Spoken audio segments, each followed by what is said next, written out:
That's what I love about the past, is the mystery that's there. And that's another thing that I regret about some archaeologists, is that their mission seems to be to drain all mystery out of the past, to suck it dry like some kind of vampire, sucking the blood out of the past, and to reduce it to a series of numbers that appear to be scientific.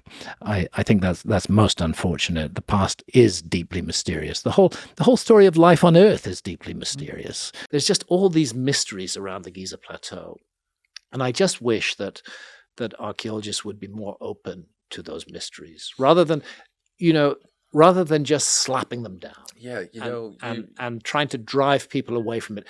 Sometimes I wonder if the mission of archaeology is actually to make the past as boring as possible, to make it as dry, to drain it of all its blood, to remove all mystery from it, to weigh it, measure it, and count it, and say it's all settled.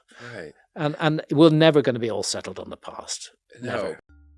I found it really quite eye-opening when Graham Hancock in both these interviews expressed dissatisfaction with academia's apparent desire to remove the mystery from history.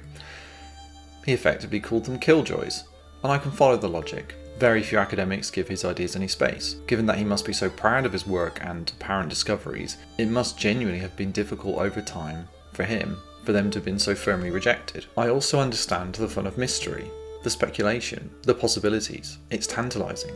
Sometimes, perhaps often, a question is much more fun than the answer. I imagine that the real story of how humans discovered alcohol is much more dull than all the fun one can have discussing increasingly ludicrous possibilities and the shenanigans that might have happened. If you're a fan of Warhammer 40,000, if Games Workshop ever explained what happened to the lost 2 Space Marine legions, the answer would just spoil things somehow. And also, how many people were really excited about the answer to How I Met Your Mother anyway? Boring, killjoyism or otherwise, the reality is that the whole business of research and study is to find answers, hopefully to find the empirical truth or as close to it as we can.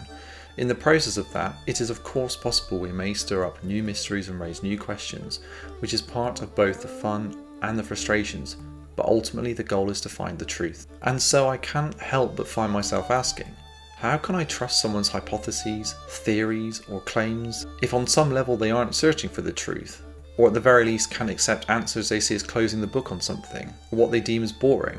What if the truth is boring? It has been said many times before, but facts really don't care about your feelings, and nor should they. It is absolutely true that the alternate history narratives given to us by people such as Graham Hancock, Ben Van Kerkwijk, Brian Forrester, and others further to the fringe can be more exciting and titillating than conventional ones. Lost civilizations, advanced technology, beyond or on whole different tech trees to what we use today, psychic powers, giants, aliens, all of these capture the imagination and their mere possibility thrills millions. What's relevant about this to the topic of this video is that the ideas presented by these gentlemen are more than hypotheses, theories, or claims. They are more mysteries. What was the lost civilization? Where did it come from? What else could it do? What did it know? What gods did its people worship? How did they access humanity's innate psychic powers? How did they learn all of their amazing skills and invent all their amazing technology? Which alien races came to visit? Why? Was there more than one race? Are they friendly with each other or not? Are they still coming? It goes on and on, each question a mystery unto itself. And in this I find one issue I have with alternate history hypotheses. They have no explanatory power because they solve mysteries with more mysteries, often much bigger mysteries than the mysteries they claim to solve in the first place. This is also their appeal, a never-ending cycle of questions and possibilities and speculation which one can indulge in to one's heart's content, each idea likely generating more mysteries and more possibilities and more speculation.